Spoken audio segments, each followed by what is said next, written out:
Through a Scottish Prism, the programme that is unapologetically pro-Scottish independence and anti-Westminster rule. Everything we say here is viewed through a Scottish Prism. Brought to you by Barhead Boy. Hi folks, welcome back to Through a Scottish Prism Midweek Special. Great to be with you all again. Hope you and yours are well. Before I forget every week, and Tech will give me into trouble if I forget again. If you like this, please don't forget to hit the like and subscribe button if you haven't already subscribed, so you never miss another show, because we are putting out specials like we did last Friday. So you'll never miss a show like that if you subscribe. So this midweek show, as you know, is not about what's happening in Scotland, but what's happening in the wider world. And there's nothing greater in the moment in the wider world than what's happening in both Gaza and Ukraine. But we're going to be concentrating on Palestine today.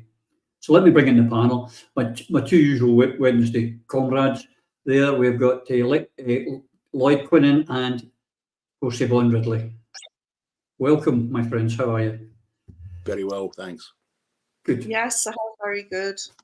Good. And we are delighted to welcome Mick Napier, who is one of the founder members of the Scottish Palestine Solidarity Campaign. Welcome back, Mick. Nice to see you again.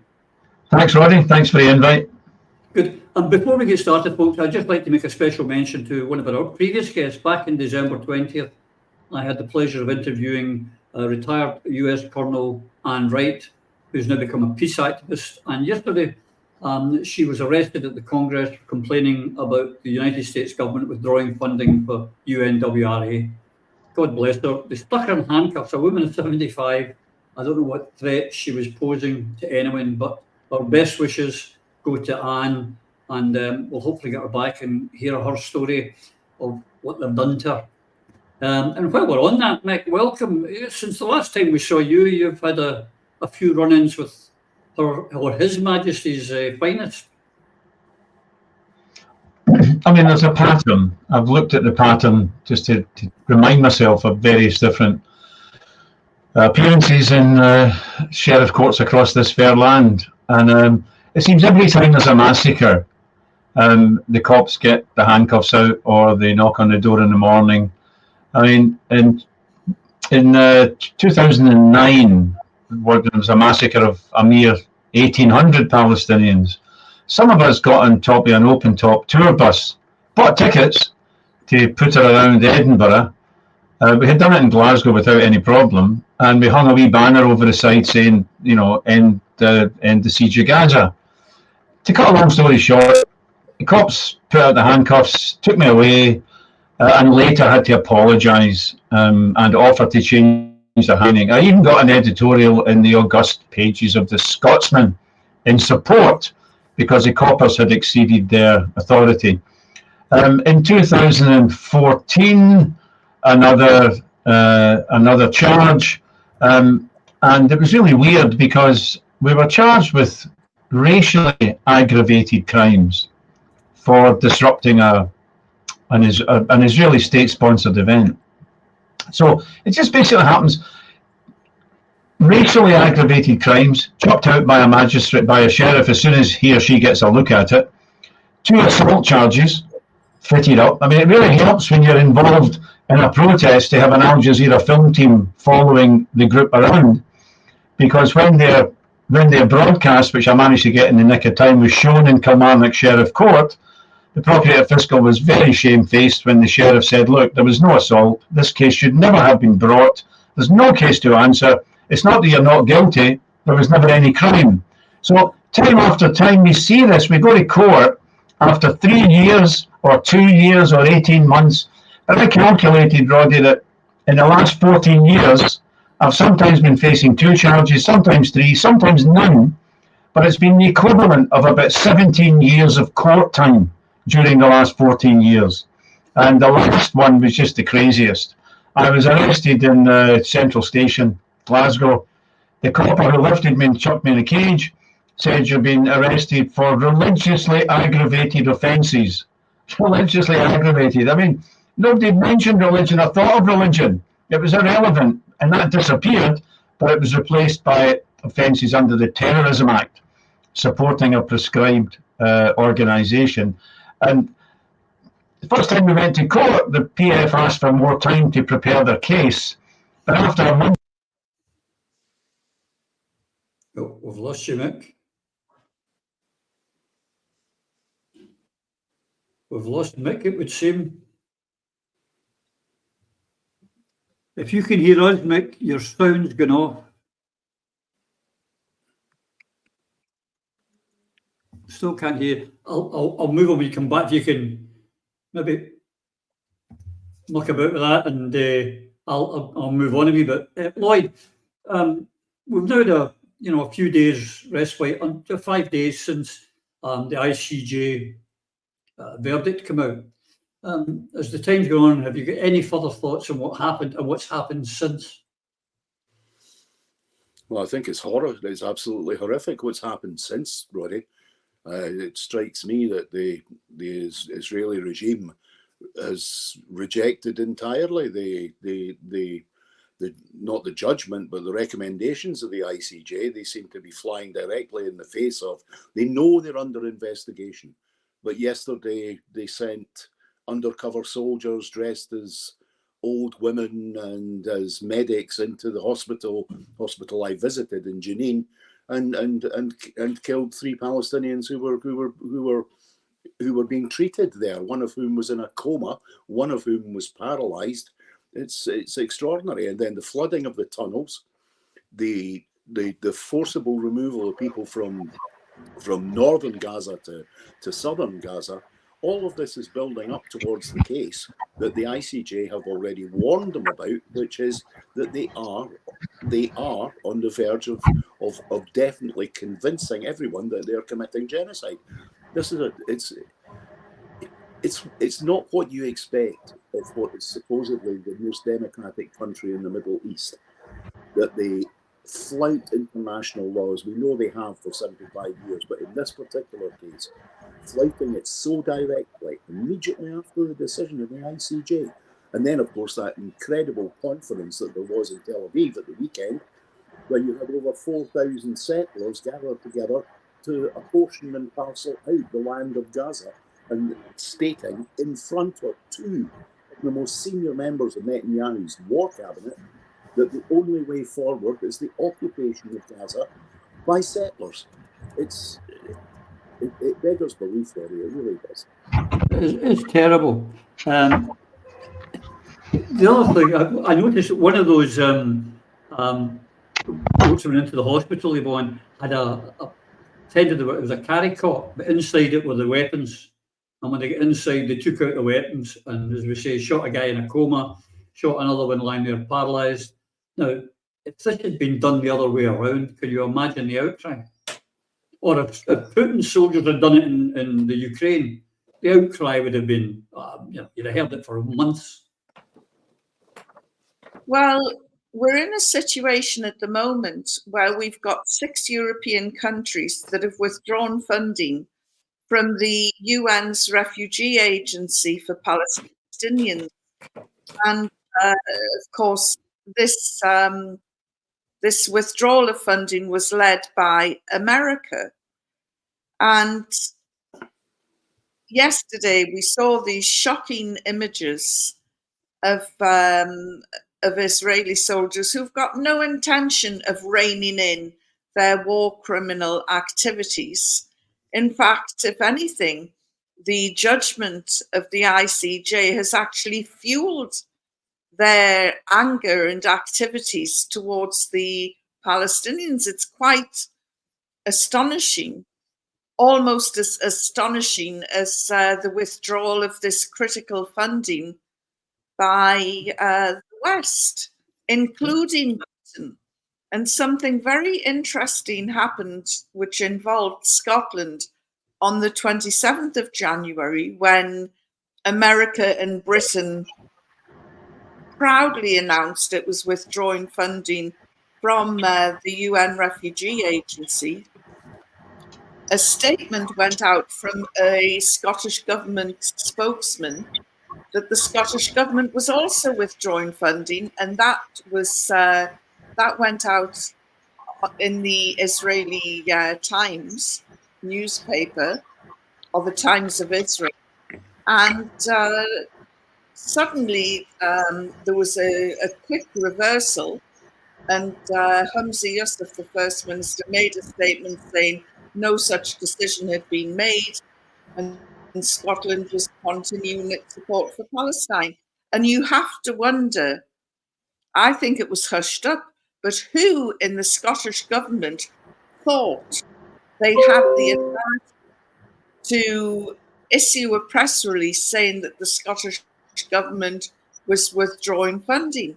Maybe Mick will be able to enlighten us a bit more on that. But just adding to what Mick had said about the action taken against him, he could speak anywhere in England, but he was banned from speaking in Scotland in support of Palestine. That was part of the court ruling or judgment against him.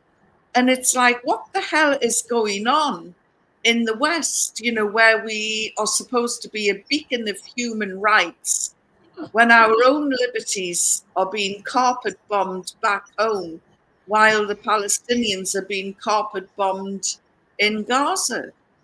I think we're on the verge of civil disobedience on a scale of the Arab Spring if this continues.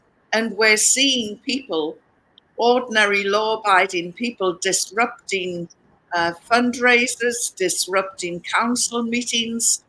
We're just not going to put up with it anymore. And when injustice is the law, then resistance is our duty. And we're going to see a lot more resistance because of cruel decisions to withdraw vital life-saving funding from a people who are wholly innocent and victims of war crimes on a scale we've not seen since the previous century. Indeed, but I don't have the same faith as you, Yvonne, that the British people will bother. I mean, in different protests, but in France and Germany and other parts of mainland Europe, they're rioting. The French, of course, God bless them, they went straight into the centre of Paris and sprayed every government building with manure. They don't hang about. But, you know, here, Strictly Come Dancing's on, and there's a match of the day on the telly. The British have been bowed and cowed into submission. But I hope you're right and I'm wrong, but I'm just maybe too old and too cynical.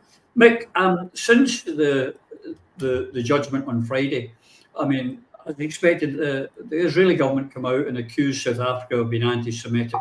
They accused the World Health Organization of being anti-Semitic. They've accused Amnesty International of being anti-Semitic. The ICJ is anti-Semitic. And as our dear friend Craig Murray said, the red squirrels are anti-Semitic, the grey squirrels and the wee guy down the street, everyone's anti-Semitic, and they've done nothing wrong. It's quite bizarre. I hope you can hear me, Roddy. Can you? We do. Yeah, we can. Yeah, apologies there. Yeah, it's really bizarre. You know, people poke fun at the Brits, of course, when they talk about, storming the Channel, Europe cut off. And it's a mad perspective that we're the centre of the world, and we think that Europe's losing us. And you know, Israel's the same thing. I mean, they've called for the UN to be chastised as anti-Semitic. Church of Scotland, you name it. Nobody escapes if they refuse to enthusiastically endorse Israeli crimes. But there's nothing mysterious about this. I mean, what's unusual is that we've got social media and TV. But so people couldn't see the mass extermination of peoples before in earlier centuries or even in earlier decades. People in Britain couldn't witness really very much. You had to make an effort to find out about the British government in Kenya. You know, mass rape, mass murder, concentration camps, dispossession of the local people in favour of white farmers. And all that's now uncontested. Some Kenyans have even won cases in the High Court here. So, but at the time, I was only a child, like 7 or 8. But at the time, we were expected to view those people, the Kenyans, as the Mau, savages. And I was entertained with, newspaper stories then about their utter savagery. Now that there's time to reflect on it, we see that the savages were actually controlled by British Army generals, and that's just a fact. The same thing will happen with Palestine. We're now being asked to see Hamas as mass rapists, as people who were asked to believe they were beheading babies, although that one just couldn't fly and was taken away.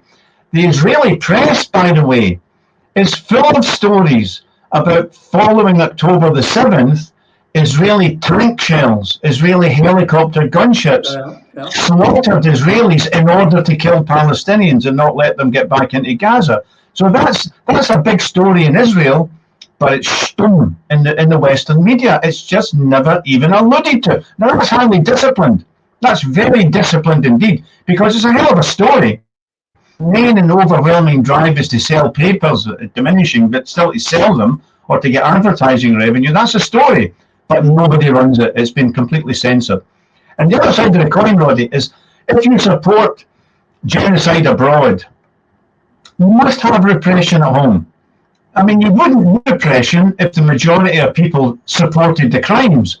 But every opinion poll shows that great majorities of people, really unusual majorities in terms of politics, like 79, 80% of people want a ceasefire, don't support what Israel's doing, and it's barely out of single figures the other way around. So because they're worried about public opinion, and because they're worried that 1 million people marching through London and mass demonstrations, mass activity across Britain, they're really worried that that could burst into a major flame. That's why people are getting their doors knocked, and they're getting their doors hammered at 7 a.m. in the morning and taking away. Tony Greenstein, for example, for a tweet several months ago supporting the Palestinian right to resist, and I was taken away in a police van as well. But I think we have to. We've no choice but to support. I don't support Hamas. If I was in Palestine, I'm on the left. I'd be supporting a left-wing party. But I do support the Mau Mau's, the Land and Freedom Army, right to resist dispossession by the British Empire. I do support the Palestinians' right to resist what Israel's doing. And I'll go so far as to say, if you don't support that right to resist, you really got to look at your value system. There's something defective in it. So, yeah, the repression's inevitable. It's at the moment, except for some people, and Julian Assange is dying in Belmarsh prison, for God's sake. Mm-hmm. The rest of us just get taken away for a few days and then charged and harassed and given bail conditions that are oppressive. It's fairly minor so far, but it's certainly an attempt to chip away at everybody's rights to free speech. And if I can just say one thing, I'm quite happy with the outcome. I chose my words very deliberately on the Buchanan steps in Glasgow. And I simply said, I want to thank Hamas. By the way, this is your programme, you might get done as well, Roddy. I want to thank Hamas for winning a landslide election years and years ago, and the Palestinian people being punished for voting the wrong way, for not voting in a way that Britain and America did not approve of. That's what I said. And I also said, not because I support Hamas, I insist in supporting the Palestinian right to resist what Israel is doing. And I think we have to do that. I think it's the only way to stay decent and clean, I think, in this carnage. I agree. If you actually look, if we look at the countries who, for example, have stopped the funding to UNWRA, we start with the British. I call it the Highland Holocaust. It's been affectionately called the Highland Clearances. The Irish famine, the Bengal famines that killed over 11 million Indians. Yep. And if you look at America, they got rid of the indigenous population and stole their land, stole their homes and put their homes on it, white settlers, as they did in Australia, as they did in Canada, as they did in New Zealand. There's a kind of pattern there, Lloyd. But what surprised me, really, was we're talking about the BBC actually showed and ran an article on the assassinations in the hospital. And also, that was on the same day as suddenly David Cameron came out with, we're now thinking about recognising Palestine as a state. Could that be linked to the Norwegian foreign minister saying anyone that withdraws from UNWRA funding is actually possibly going to be found later on to be taking part in a genocide, and they could end up in The Hague? Is this why the British government suddenly softening its attitude and allowing the BBC to show the truth for once? Yep. There's a change. There's a serious change happening. I was very surprised when the BBC covered that, but not nearly as surprised when I heard Cameron suggest that they would recognise the Palestinian state. Every time there has been over the years, every time there's been a suggestion in the United Nations, and there have been many motions passed in the United Nations supporting that concept, and Britain has pretty much always abstained, apart from Resolution 242 way back. This is protect yourself time. There's no question about that. I think what Craig Murray said to us last week was that the legal advice would be going from the Foreign Office onto the desks of every single minister in the British government within hours of the ICG statement. And I think that's exactly what we've seen. But also, I think this is beginning to play, the Conservatives are playing this against Labour. They are seeing the reaction there has been to Stalmer's complete support for not just Israel, but for the concept of Zionism, and how damaging that is for the Labour Party in some parts of England. Now, with a general election happening next year, I and again with my cynical hat on, see the Conservatives positioning themselves to take votes from Labour on the basis of taking them from the Muslim community. I mean, there's a difficulty there when you have, unfortunately, the Hindu nationalist is the Prime Minister of this country, and he makes statements where he says the entire people of Britain are behind Israel, when it's clear that that's not the case. But were this to come to pass, were Britain to actually state that they support, for the first time, absolute support, a sitting British government, support for a Palestinian state, that is a quantum leap forward. Time will tell if that happens. Yeah, because it is a quantum leap, because the day before he made this announcement, Sunak in the House of Commons was backing Israel to the hilt and refusing to accept the ICJ rulings, and he didn't agree with South Africa's case, and it was wrong, and they were just going to ignore the legality. And then 24 hours later, David Cameron suddenly going, I mean, does it? Because when we were talking to Craig on the day of the judgment, Craig said, I can assure you now, as an ex-ambassador, there'll be notes coming out from Foreign Office civil servants warning British ministers that they could be liable now that this judgment's come out. Do you think that took a while to filter through, or was Sunak been hung out to dry? I think Sunak will be hung out to dry. No. He's not liked in his own party. And, the knives are already out for him. But to see the Tories move to the left of Labour is quite extraordinary. And what is happening at the moment, of course, Keir Starmer thought he had the election in the bag. But they have now set up their own emergency inquiry within Labour to find out how the hell can we win back all the votes that we are hemorrhaging in the Muslim communities. And I've not seen anything like this before, but the Muslims are for once getting really angry and organised, and they are standing up against Labour candidates. Wes Streeting, a loathsome individual who has shown his Zionist credentials, now has a young Muslim woman challenging his seat, and he could well lose it. And there are some really big Labour figures who are going to be humiliated because they refused to vote for a ceasefire. And, people will not forgive Keir Starmer or Labour for standing shoulder to shoulder with Netanyahu and trampling over the dead babies of Gaza. And it's as simple as that. The Tories, being total opportunists, have seen this backlash against Labour. And I don't know if you've heard, but George Galloway is also, George is a political opportunist. He has been invited to stand in Rochdale against the Labour candidate there. And I think we will see another appearance of George Galloway in Westminster. And these sort of individual actions are really focusing the minds of Keir Starmer and that witch who is his right-hand person. I forget her name for the time being, but it'll come back to me. There's two of them. There's Rachel Reeves and there's Angela Rayner. So, it's Angela. I'm not sure which one you're talking about. You described them both to me. Angela Rayner was at a fundraising event in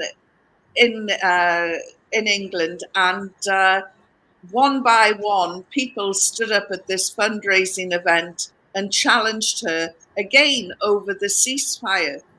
One of the individuals who challenged her was a Palestinian man who had lost his entire family, his mother, father, wife, daughters, sons, children, and he stood up broken-hearted and he said, "What are you doing?" And she dismissed him as though she found something nasty on the bottom of her shoe. And now a photograph has surfaced of her with her arm around this Palestinian 2 or 3 years earlier, when it suited her to exploit him for every vote that she could get. Well, she is also going to be hammered. People are so angry at what is happening. We're going to see an Arab Spring in Britain, and it can't happen soon enough. I will be more than happy to do whatever it takes to get this rebellion underway and to bring down the sham democracy in this country. Okay. Yeah. Yvonne, you're going too far.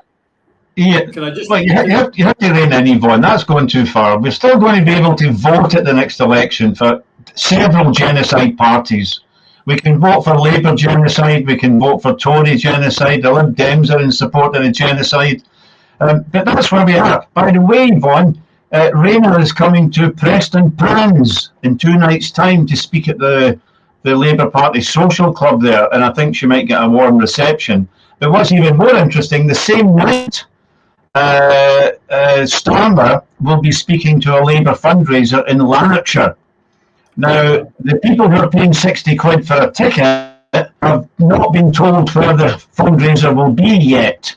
That will be revealed to a select group of people probably later today or tomorrow. The general public will certainly not be informed. Look, the Labour Party leadership has already been driven semi-underground. That's quite remarkable. That Tony Blair, of course, cannot show his face with any advance warning anywhere in most of Britain. But Starmer's already a chief of infamy, even before he gets into government. So I think, we're absolutely right. Well, there are so many reasons to be pessimistic, but there's one reason we can be sure why people will be galvanised into action.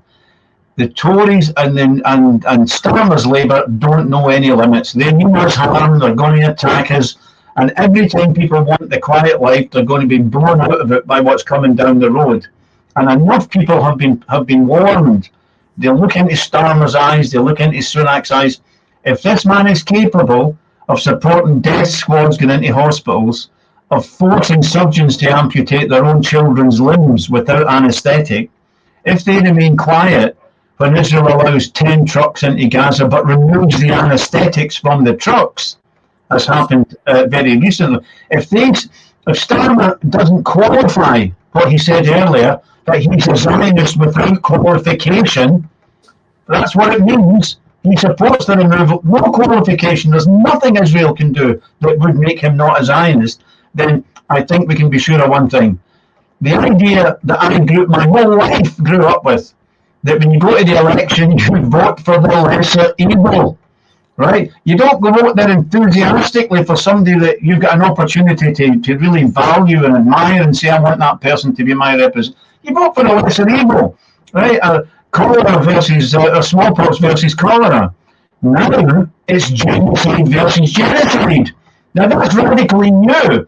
Now that might not have been drummed into tens of millions of Brits, but it's been drummed into some millions of Brits. And I think that has got to work its way through the electoral system.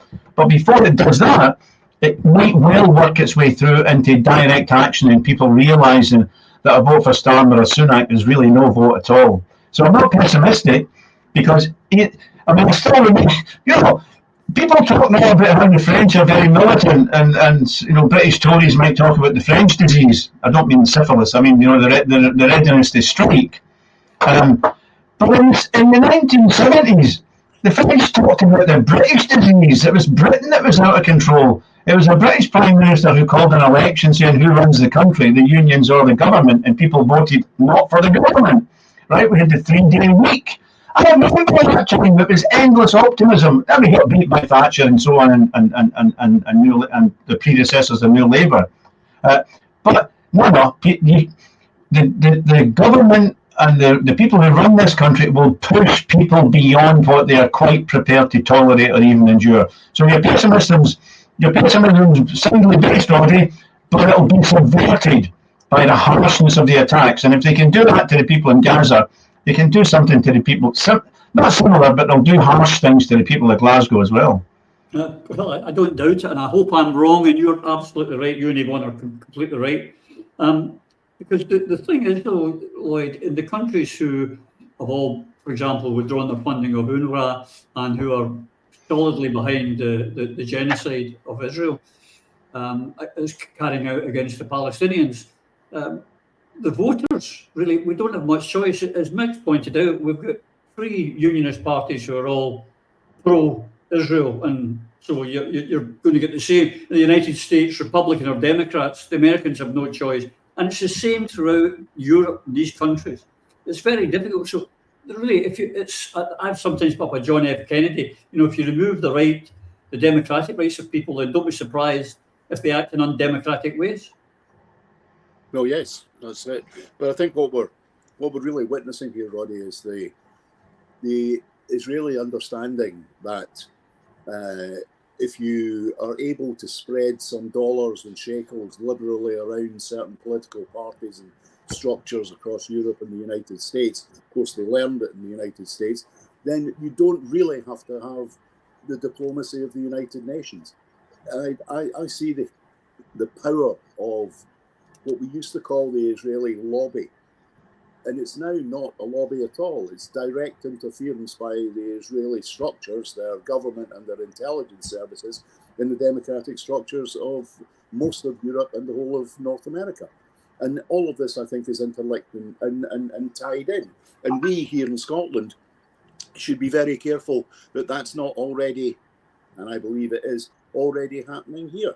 There is influence and pressure from Israeli organisations right across the political spectrum, and particularly in the Western world. And I think what that ultimately leads to is the disconnect that we have at the moment, where you have Trudeau in Canada, where clearly the Canadians in majority are in support of the ceasefire and peace, but you have Trudeau very, very firmly behind Israel.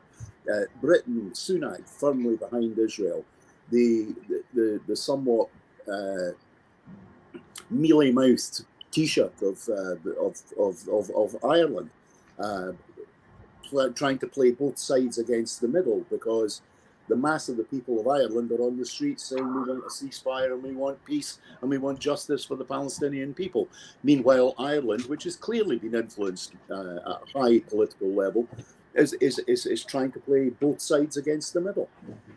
In the end, this is hopefully may lead to people examining the nature of our democracy, examining exactly where the influences come from. We all know that for a long, long time, the perfidious American influences operated within European politics and very specifically in British politics. But now we're seeing very clearly the influence of Israel. And hopefully this will lead to a true reform of lobbying, particularly lobbying by other states. Yeah, they complain about Russian interference, but there's never a hint that Israel and their services are interfering in what's going on. And the irony of it all is that Israel doesn't exist without US tax dollars, and those US tax dollars just get funded back to the people who are signing off the checks to give Israel, and it goes into the AIPAC, It's actually just American money doing a circle. Quite bizarre. But going on to this, what we're backing here, what has been backed in our name, Yvonne. Techie, can you stick up that short video of the Palestinians, civilians held in, by the Israelis, the most moral army in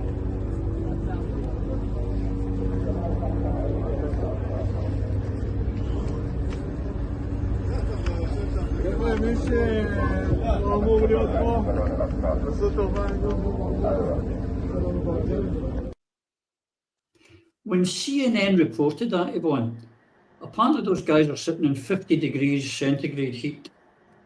Their hands tied behind their back, they've been stripped and put into white overalls. This is after the ICJ have said they stop harming the Palestinians.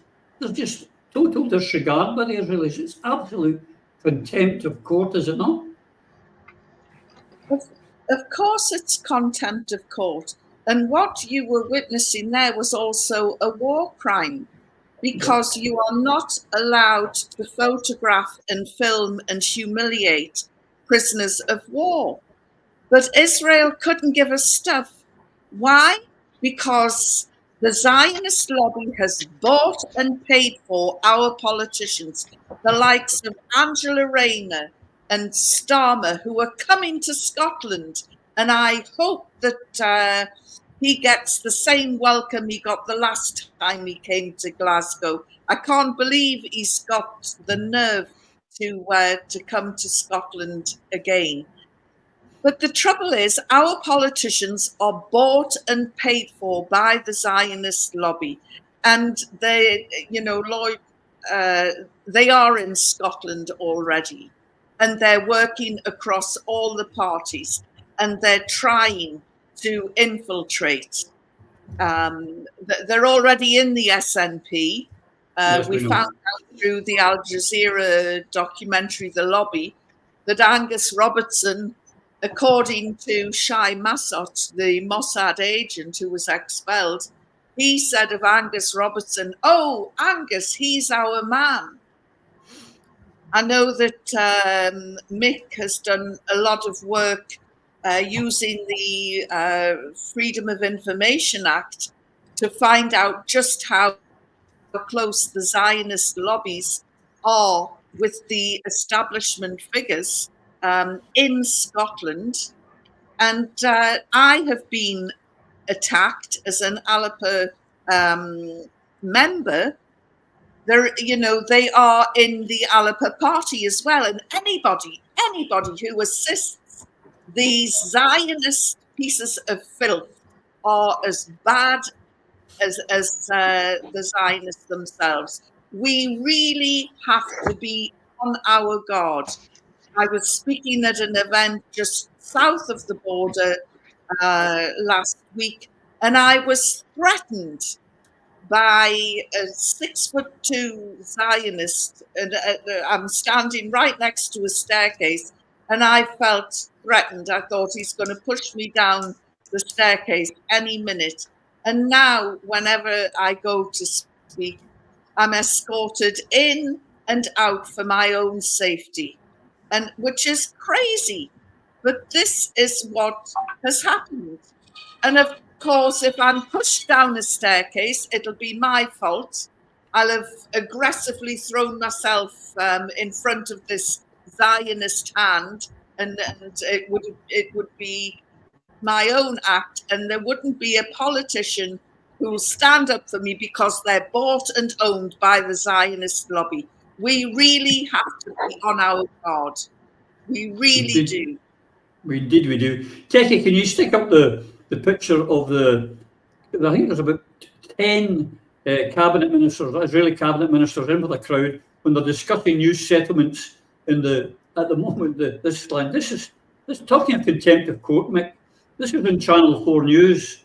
More than 10 members of their government attended a conference in Jerusalem, showing, already divvying up the lands in Palestine, in Gaza, that they're going to put their new settlements in. I mean, the contempt is the fact that they feel beyond reproach, because every time America and the UK and the EU and all these other countries have protected their war crimes, their illegality, absolute contempt they're showing to everyone with that in that manner. I think there's a process at work here that's fairly clear once you see it, and that is that when the Zionist movement becomes stronger and stronger, and it started off very weak indeed, protected by the Brits.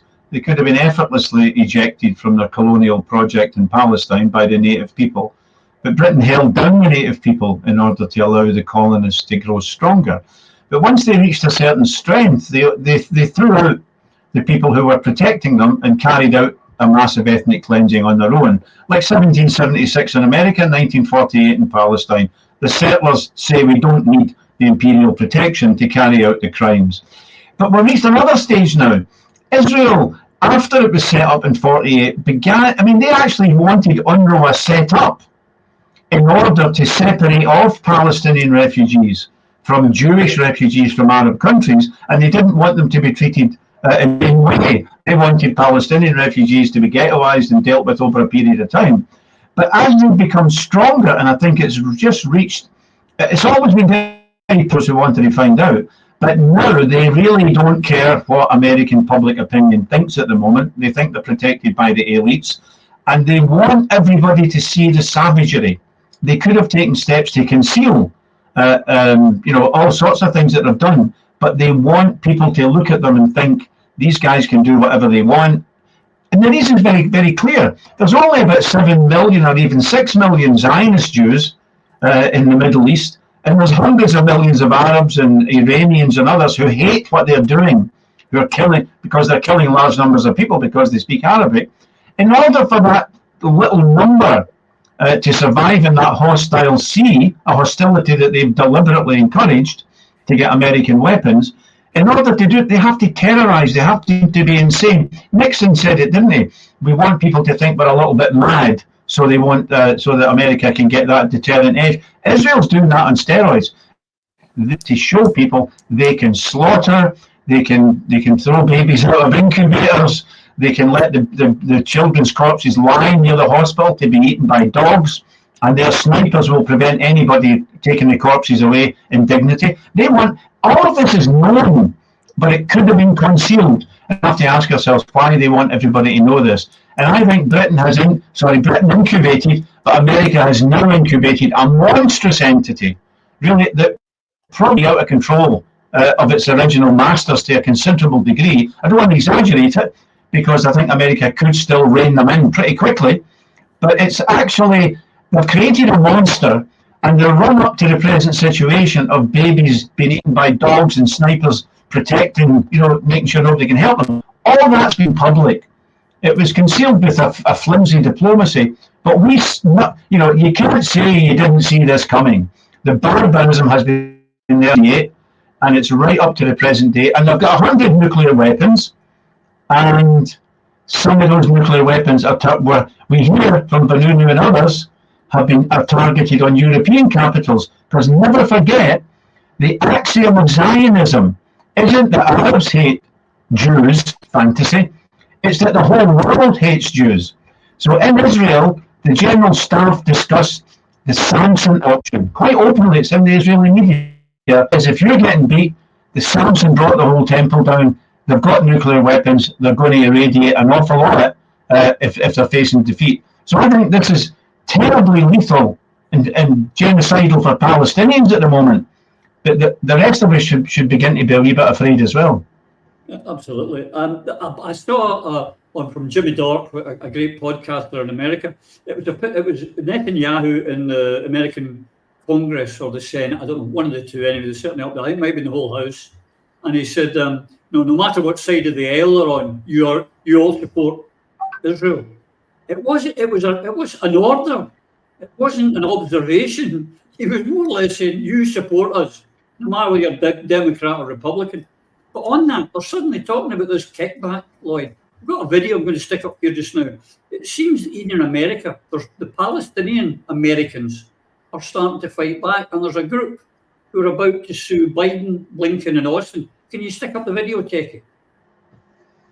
I'm outside a U.S. federal court where Palestinians are testifying in an unprecedented lawsuit against the Biden administration for its complicity in Israel's genocide in Gaza. Just the fact that we were granted this hearing is a huge victory for all of us who are here representing our family members, those who have been killed by the Israeli army, with U.S. support, with our tax dollars. Palestinian human rights organizations, along with Palestinians in Gaza and the U.S., filed the lawsuit against President Biden, Secretary of State Blinken, and Secretary of Defense Austin for their failure to prevent and their complicity in Israel's ongoing genocide. I can't think of another time in federal court history where we've had Palestinians take the witness stand and speak about their experiences with Israeli violence. The mood in the courtroom was emotional. We heard heartbreaking testimonies of how these plaintiffs have been personally affected by the widespread death and destruction in Gaza. Part of my testimony was about the heartbreaking footage of everything I've ever knew being destroyed. My neighborhood, my kindergarten, my university, every place I had memories in. The three defendants have blood of Palestinian children on their hands. I felt compelled to testify that what's happening in Gaza right now is a clear-cut case of genocide. They're not just going after military targets, they're going after civilians, and they're trying to undo the conditions that support life in the region. Today's hearing is the first step in what plaintiffs hope will be a U.S. court order for Biden to stop diplomatic and military support to Israel. Just today, one of my cousins finally got around to telling me really horrific, gruesome details of how he had to bury the parts of my cousins and his mother with his own hands in a mass grave. And the other surviving members are dispossessed and displaced and starving. I promised them I would do everything in my power to speak on their behalf, to put an end to this genocide. The Biden administration has bypassed Congress multiple times since October to sell arms to Israel and has blocked efforts to secure a ceasefire. He needs to immediately stop the genocide,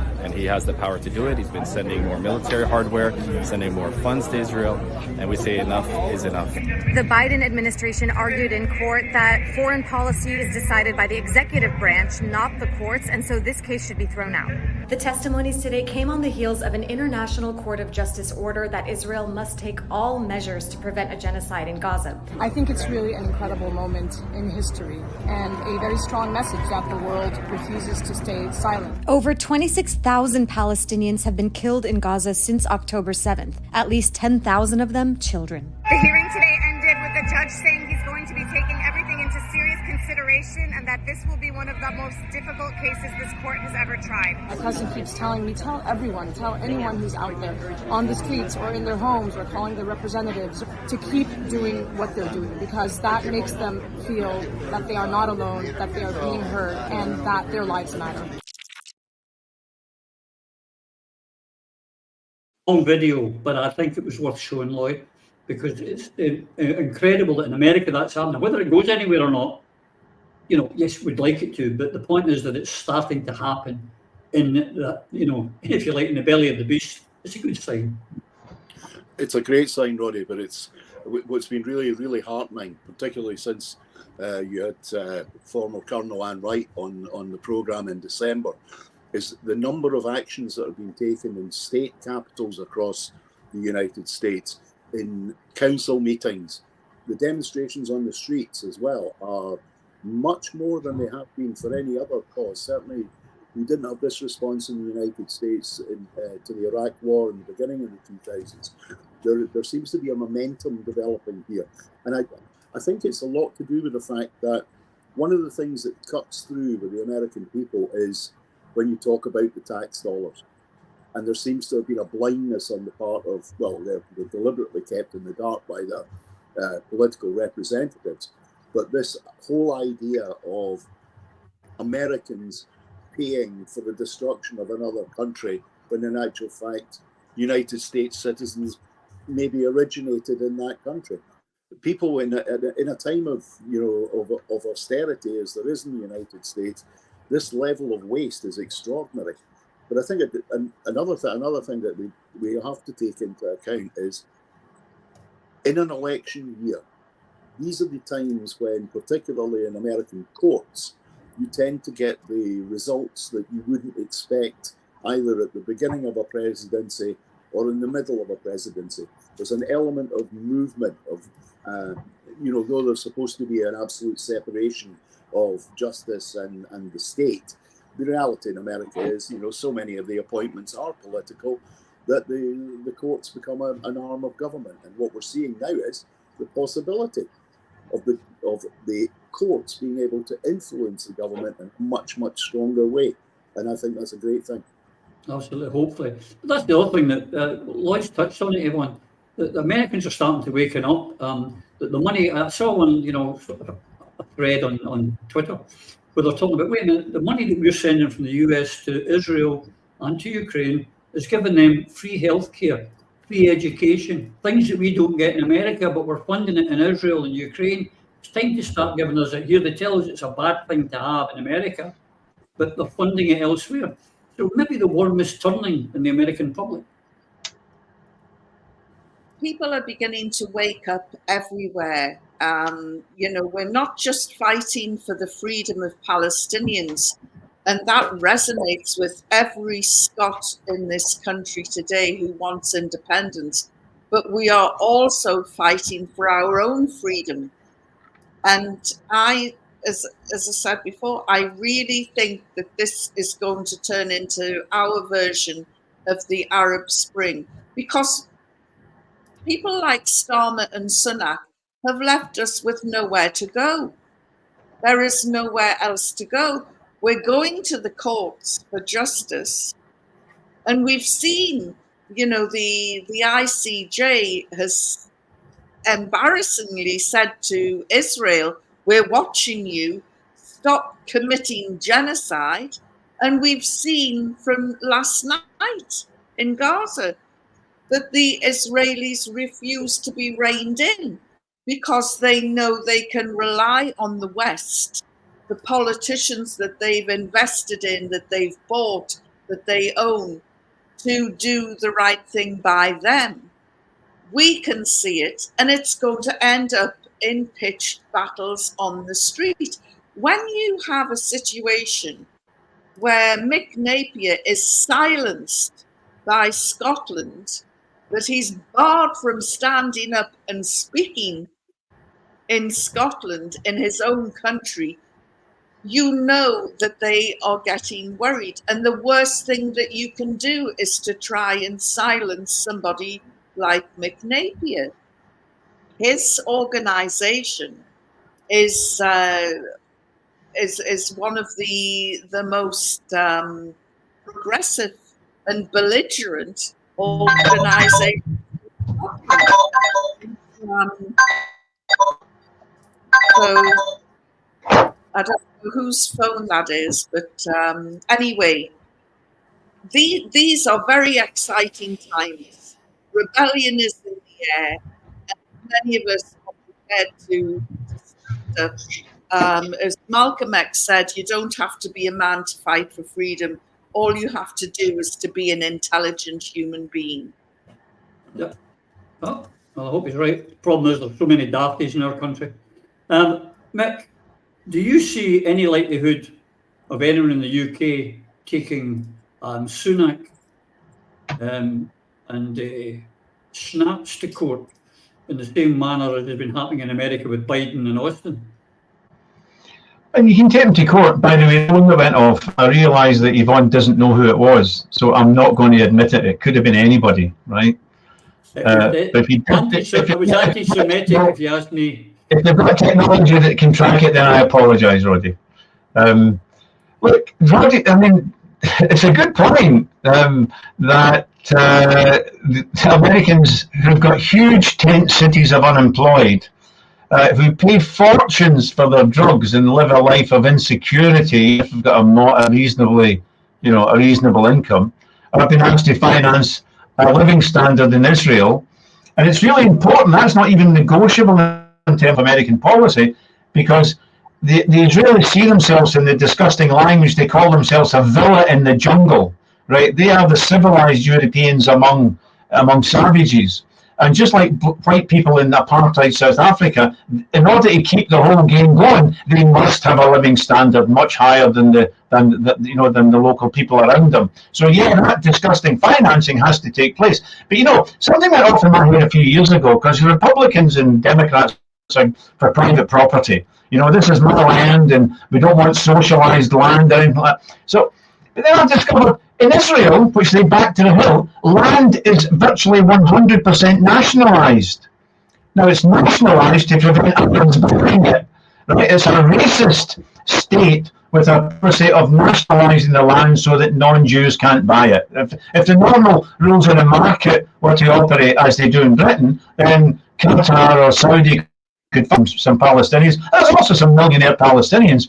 They could begin to dent the Zionist project. So the racist project needs these anomalies of 100% land ownership backed by Republicans, state ownership of land backed by Republicans who would never tolerate it in their home state, and an NHS, a health service that's really fantastic that they deny to Americans.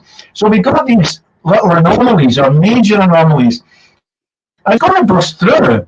I mean, there's no doubt about it. The horror of what Israel has done exceeds anything that we have experienced in terms of what we can actually see and and feel, and that's burning its way into the psyche. You know, knowing isn't yes or no. You know, I know the capital of France is Paris. Knowing is, you know, I know certain things, but I don't want to dwell on them. But this is burning deeply into people's awareness in a way that I think even the devastation of Iraq didn't do. And that's going to work its way through the political system. It's working. I can see it already. I can see people, taking action who 6 months ago wouldn't even have dreamt about it. And they're excited. And once they do that, once they go through the fear barrier or the inertia barrier, they begin to meet other people like themselves, and something begins to happen. You know, people are changing, and they're finding resources within themselves that they didn't know they had before. So it's a hell of a price to pay, 27, 28, who knows how many thousands will be murdered by the end of it. But it is creating something. It's a terrible beauty, to plagiarize the poet. It's something that's happening that is truly wonderful and amazing. And young people beginning to go on strike from schools, right? The school strikes taking place. And it's just amazing. And it has to, it's a mass phenomenon. I'm hearing stories of kids, just one more thing if I'm here already, kids going to school who are abused, I think, because they were asked to paint Ukrainian flags, they were asked to do stuff for Ukraine, and they did it because they're humans, they feel empathy and sympathy for people who suffer. When they raise the issue of Palestine, and some of them look at Palestinian kids on the telly and they're the same colour as themselves, but when they raise it with a teacher, silence. Ooh, you've said something bad. And this is damaging. This is not good. I don't want to overuse the word mental health. I rarely use it. But it's not good for the well-being of these kids. And it's a mass phenomenon across the whole of Britain. And there's tens and tens of thousands of parents who are becoming aware of this and could be impelled into action. So yeah, I think it's a dramatic moment. The cost is always high. But look, 1.5 million Algerians were killed for Algeria to be independent. I knew a soldier who was involved in the British Army in Aden, and he described horror that the British Army... In fact, the officer commanding rebelled in the name of Mad Mitch before he became a Conservative MP for Aberdeen. Mad Mitch, there's not a gentle policeman, Bobby, on the beat. This is a killer and a torturer. So the cost for any colonial people to be free is extremely high, because colonialism is naked violence. So the Palestinians are paying a hellish price. But in a sense, if you take a long view of history, it was always unavoidable. Israel was never going to give up, and Israel always had a built-in predisposition to genocide. And that being the case, there are great things happening, and I think Israel's going to be toast. If you discover, Roddy, your neighbour is a wee bit of a paedophile or a wee bit of a child beater, you can never recover from that awareness. You'll never be accepted into the street. Once you've gone through that, you're doomed. You better move, right? And Israel has gone through a barrier. It's now known around the world as a barbaric, savage, merciless entity. And there's no way back, I don't think. So I think for those of us campaigning for boycott and divestment, the fact that the World Indoor Athletics Championship is coming to Glasgow on the 1st of March, and there will be Israeli athletes probably trying to compete. They ain't going to compete. We're going to stop them. There's going to be a mass movement against any Israeli participation in those world championships in Glasgow in 6 or 7 weeks' time. So I think things have changed, and BDS campaigners are going to, it's going to be different going forward. BDS will rise to a much higher level than was the case in the past. And the dockers in Auckland Port, who don't allow Israeli ships to be unloaded, since 2014, they've never unloaded a single Israeli ship. They've always had to leave with their cargo intact. That sort of thing. When dockers around the world begin to black Israeli goods, Israel will be defeated. No question about it. I think it's a terrible price, but I'm looking to the future with excitement, horror, but with excitement and optimism as well. We can win this one, yeah. I hope you're right. If you think about it, just as Mick's highlighted there, ladies and gentlemen, how hard it is to escape colonialism, and all we need to do is put a cross in a box. What happens after that remains to be seen. Anyway, the clock's beating us. Yvonne, Mick, Lloyd, thank you for your time. Ladies and gentlemen, I hope you've enjoyed that as much as I have listened to them. But Lloyd's want to say something before we go. I just think it's really important, Roddy, to remind people that the national demonstration in support of the Palestinian people will take place on the esplanade of Edinburgh Castle on Saturday. And prior to that, there will be a vigil and an attempt to close the Leonardo factory here in Edinburgh that produces weapons for the Israeli government. Unfortunately, Mick won't be able to be there because he's banned from demonstrations, but I certainly hope that someone points out from the speeches about the anti-democratic actions that have been taken against the fine Mr. Napier. Indeed. Hear, hear. And ladies and gentlemen, till we see you again, you and yours, please, take care. Through a Scottish Prism, the programme that is unapologetically pro-Scottish independence and anti-Westminster rule. Everything we say here is viewed through a Scottish prism. Brought to you by Barhead Boy.